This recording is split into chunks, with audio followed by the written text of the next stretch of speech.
All right, so we finally got a roller mat. So I've decided to go for the Bubble Magus. The price that I got for this was just silly, so I couldn't turn it down. So I know there's a few roller mats obviously on the market, but have decided to give this one a go.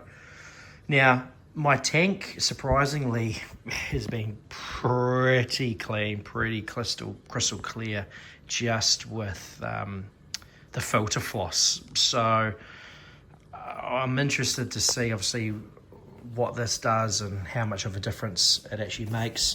But packaging is pretty simple, small box. Obviously we've got the I think this is acrylic casing. Thankfully they obviously include soft tubing. I wasn't sure, thought I might have to go to Bunnings or the LFS to pick up something. Looks like we've obviously got the motor, some more plumbing, and looks like we've got the roller mat.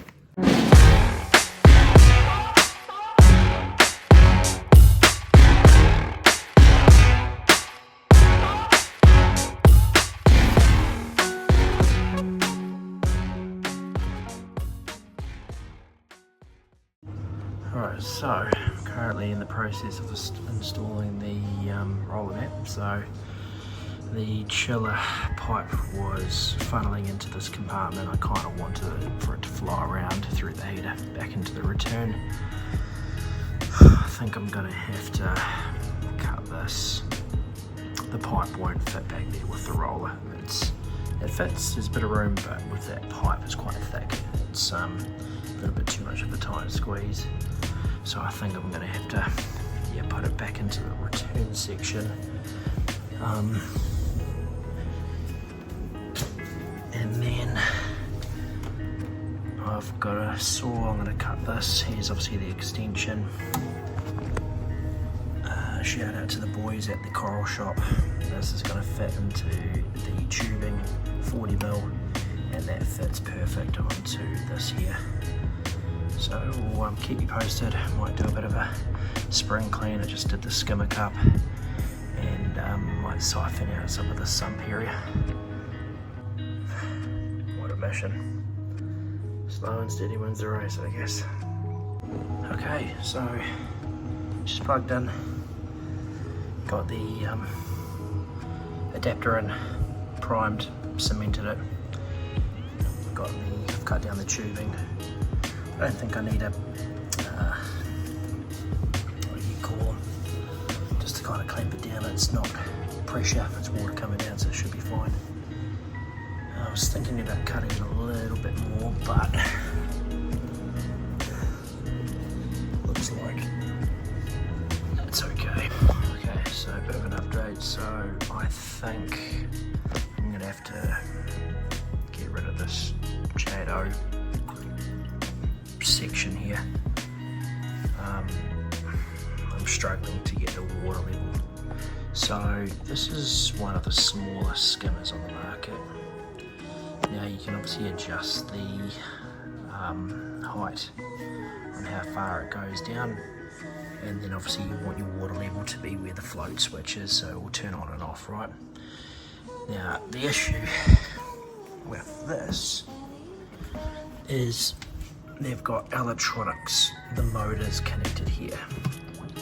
So what happens is when I up this, the electronics are hitting the glass. Now when I move this over, it is a very, very tight squeeze, and that emergency plumbing pipe is making it very difficult to get it right in there.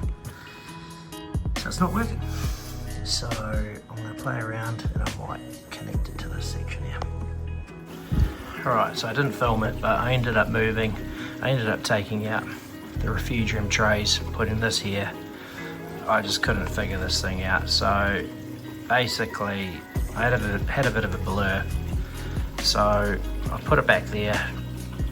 I've got the level, I think, correct. Now I didn't realise that obviously when this filter floss clogs up, gets dirty, that's when it raises the level to hit the float switch, and then it turns. So for anyone that is looking into installing a roller mat on their aquarium, and you can't figure that out, it's all good. There's a water level line, it's all good if you're above it. Once this obviously gets dirty, then the water will raise in that compartment, hit the float switch and turn that. So I should have been done about 3 hours ago, but here we are.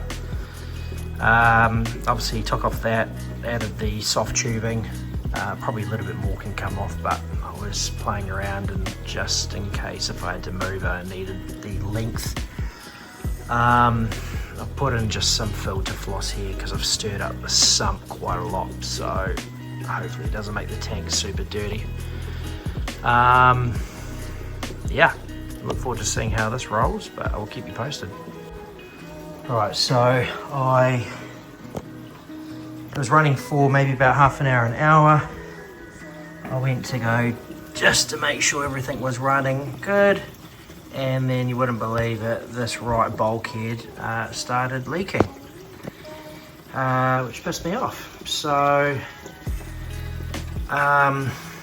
it's actually a chicken and an egg. It's a bit of a positive as well. I obviously relocated the roller. I took off obviously the plumbing, and it actually meant I could actually hide the plumbing. I actually thought this emergency downpipe could only go to a certain point. I've actually now pushed it even further back, which is cool because it means I should be able to play around with the roller. I'm thinking about raising it, but I'll give it maybe a day or so just to see how we are performing. But you gotta love obviously doing all of that work and then you start getting a leak. But thankfully it was a quick fix.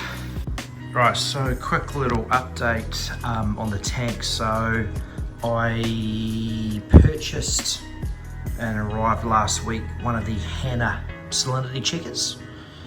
For anyone that doesn't have one of those, highly recommend. I was thrown into the deep end, and what I mean by that is I had one of those refractometers. Most people have them. Obviously the Hanna salinity check is obviously a little bit more expensive, but the refractometer that I had was probably maybe 5-6 years old. I thought I calibrated it correctly. Looks like I didn't. I did a test. It would be today's Monday, on Friday, and my salinity was 27.7.